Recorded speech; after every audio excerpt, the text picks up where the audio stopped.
ইফতার করা।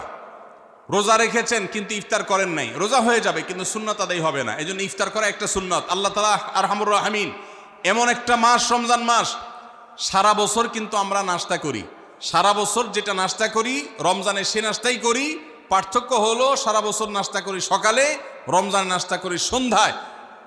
মানুষ দীর্ঘ সময় না খেয়ে থাকার পরে যে খাবার খায় সেটাকেই ব্রেকফাস্ট বলে, সেটাকেই নাস্তা বলে।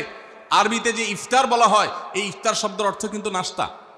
ইফতার শব্দের অর্থ কি? নাস্তা।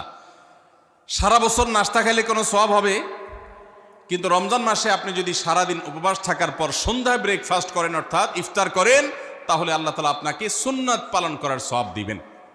এই জন্য ভাই, ইফতার করা একটা সুন্নত। 7 নম্বর, ইফতার আবার তাড়াতাড়ি করা আরেকটা সুন্নত। এটা 7 নম্বর আমল, ইফতারটা একটু তাড়াতাড়ি করা। তাড়াতাড়ি করা মানে কি? সূর্য ডুবার